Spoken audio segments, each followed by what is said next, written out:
естейсіздер, квантовый скачок деген естігенсіздер, бірақ та оны не істейсіздер, сіздер басқа әлем, болмаса бір кванттық басқа бір аспан деп ойлайтын шығарсыздар. Енді қараңыздар, ол ешқандай да басқа әлем емес, мынау біз тірі адамдар өмір сүретін орта, бірақ сол орта адамның сана деңгейі көзге көрінбейді, адамның сана деңгейін қолмен ұстай алмайсың, бірақ адамның сана деңгейі жоғарылап кетеді. Болмаса ортаңғы, болмаса төменгі сана деңгейінде болып сөйтіп бөлінеді.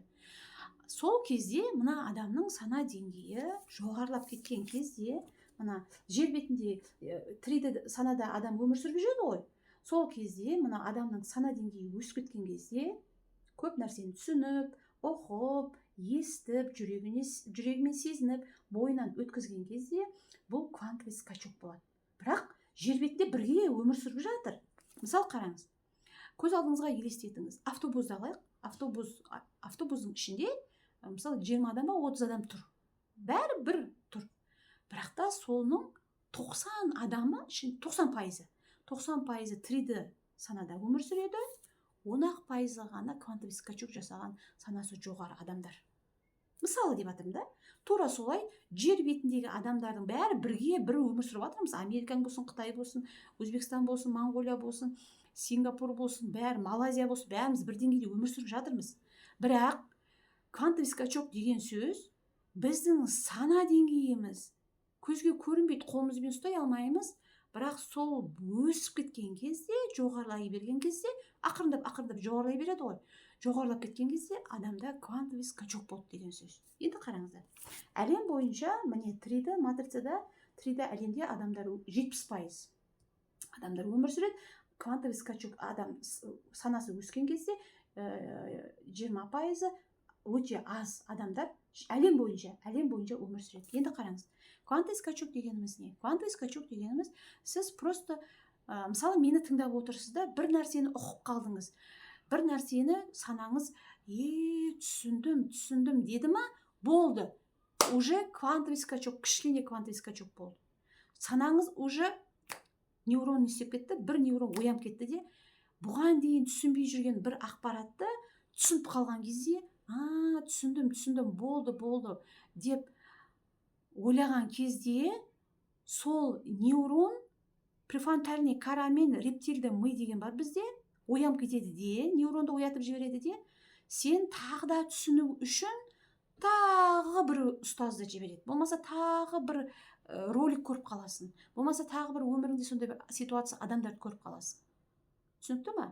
Яғни квантовый скачок дегеніміз санада секірістің болуы. Квантовый скачокте көп адамдар, мен жаңағы квантовый скачок жасау арқылы мен машина аламын, квантовый скачок жасау арқылы мен миллиондар аламын, бағындырамын, үй аламын деген секілді сондай дүние адам шатасады. Енді қараңыз, квантовый скачокта бірден былай, мысалы қараңыз, сіз бірінші этажда тұрсыз, 10-шы этажға бірден секіріп кетпейсіз ғой. Сіз ақырындап лестницаны біртіндеп басасыз. Бірінші этажға жетесіз. Ақырындап басу арқылы баспалдақты екінші этажға жетесіз. Тура солай санада да бір нәрселерді қайталай беру арқылы, бір нәрселерді түсіне беру арқылы квантовый скачок болады. Енді мынаны қараңыздар. Оян қазақ деп Міржақып Дулаттың айтқысы келгені осы. Оян, санаңды оят, жоғарылат.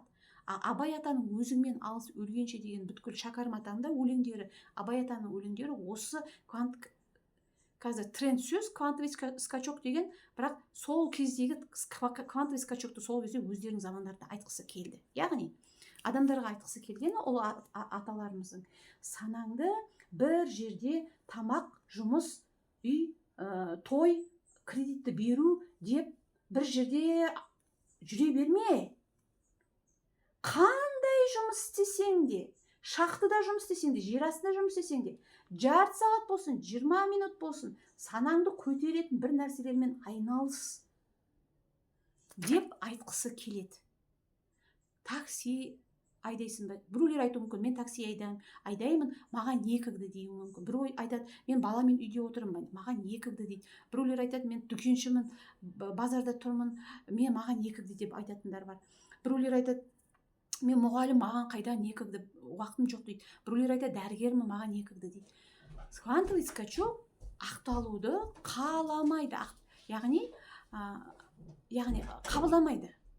Не істесең де, не қылсаң да, маған десең тоғы қопарып алтынмен айналысып, күміспен қаптап, жаңағы сондай Қазақстанға керемет жұмысың болып жатса да, 20 минут болса да санаңның дамытатын іс-әрекетпен айналыс дейді. Енді өзіңіз ойлаңыз, әркімнің табиғатында әртүрлі. Мен бәріне бір техника бәріне бірдей жұмыс жасамайды.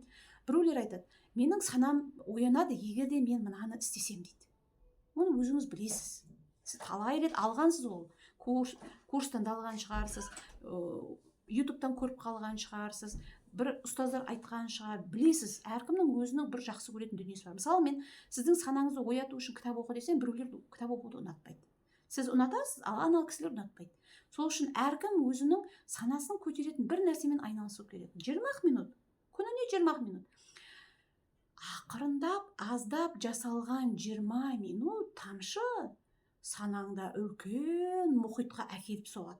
Бір күні өзің танымай қаласың, 5 жылдан кейін, 3 жылдан кейін, 20 жылдан кейін, білмеймін. Қаншалықты жиі жасағаныңа байланысты. Сен басқа адамсың. Ең болмағанда сен айтатын шығарсыз, қайдам үлгермейміз ғой, жасымыз пәленге келді, енді бізге баю қайда, енді оны жасау қайда демеңіз. Еш уақытта кеш емес. Абай атамыз айтады, білім еш уақытта кеш емес. Өлейін деп жатсаң да білім алып кет. Енді қайтесіз? Сіз күнделікті мынау сананы оятатын бір нәрсемен айналысқан кезде адам мүмкін нейрон жаттығуы, мүмкін жай ғана жаттығу, ол да сананы көтереді. Бойыңызда энергияны көтереді, жай ғана жаттығудың өзі. Болмаса жай жүріп қайту, болмаса аудио кітаптар тыңдау, болмаса өзіңіз қаласаңыз оқу, болмаса ол ұстаздардан сабақ алу. Білмеймін, кімге қалай жағады, кімге қалай ұнайды. Әркімнің өзінің жасақсы келетін техникасы бар ғой, бар. Мүмкін емес ол, ондай тіпті мүлде жануар іспетті адамдар болып кеткен деген мүмкін емес. Егер де мен мүлде жоқ, менде апай не істеймін маған десеңіз, міне менің WhatsApp номерім тұр, менде 47 техника бар. Қалағаныңызды алып жасайсыз. Мен 47 техниканы айтам сізге. Сол қалаған, мына техника маған ұнайды, осыны мен алайыншы, осыны жасайыншы, күнде 20 минут болса да, мен уақытымды бөлейінші дейсіз. Енді қараңыз. Біз өйткені неге оны айтып отырмын, қыздар, жігіттер? Біз денемізді тастап кетеміз ғой. Жанымыз бүйтіп ұшып кетеді. Мынандай өзі. Жанның өлшемі мынандай ғана. Рухтың өлшемі мынандай ғана. Мынандай табақтай денен тастап кетеді. Өзі мынандай ғана. Жеңіл, салмағы жоқ, ұстай алмайсың, көре алмайсың. Өзі мынандай ғана. Ол ментальды әлемде ғана көрінеді. Ол ұшып кетеді. Салмағы жоқ. Бірақ осы ұшып кеткен кезде есеп береді. Арды сендегі тұрған арды бір өзімен қоса алып кетеді. Сонда ертең барған кезде не істедің дегенде, енді мен бала бақтым, жұмыс істедім, шахтада жүрдім, болмаса таксовать еттім, мен дәрігер болдым, қолым тиген жоқ, некогда болды, өйттім, бүйттім деген ақталу қабылданбайды ол жақта.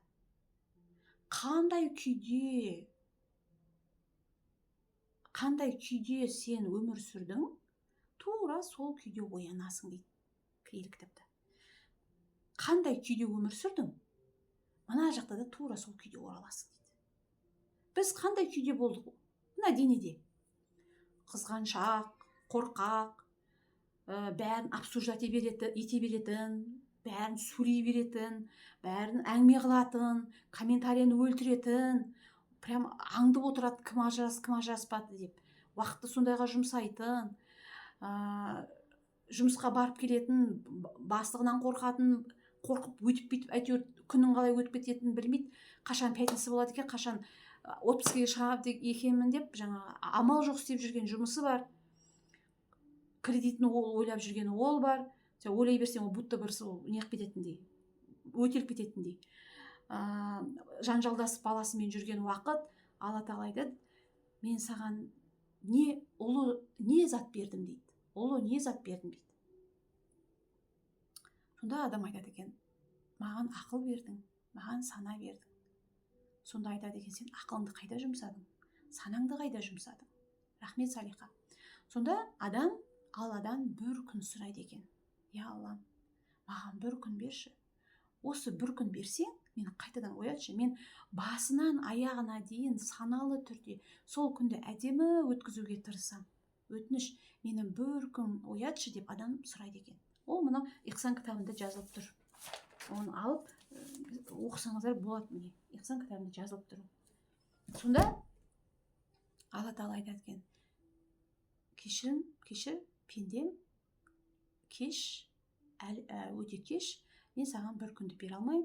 Қандай күйде сен өмір сүрдің, тура сол күйде, сол астралды әлемде не істейсің дейді, оянасың деп айтады екен. Енді қараңыздар, сіздердің дәл қазіргі өмірлеріңізде болып жатқан дүние біреулеріңізге 70% ұнамайды, біреулеріңізге 50% ұнамайды. Өмірлеріңіз мысалы 100% деп есептейтін болсақ, мен сізге айтамын, сізге 100% өміріңіз ұнай ма деймін. Мысалы біреу айтады, маған 50% ұнамайды, маған 80% ұнамайды дейді.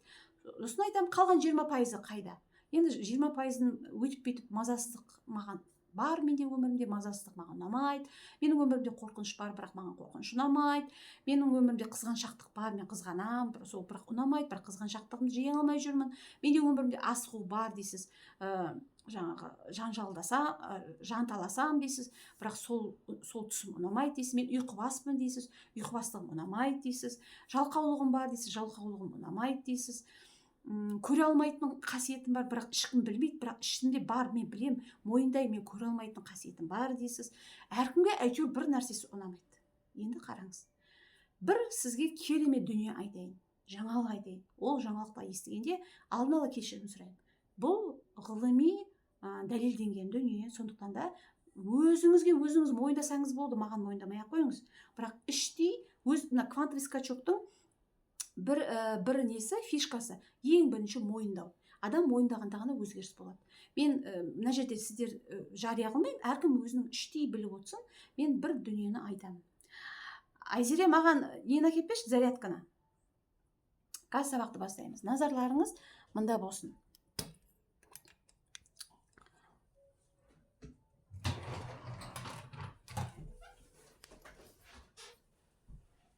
Ана, қолың жете ме? Салып жүрші.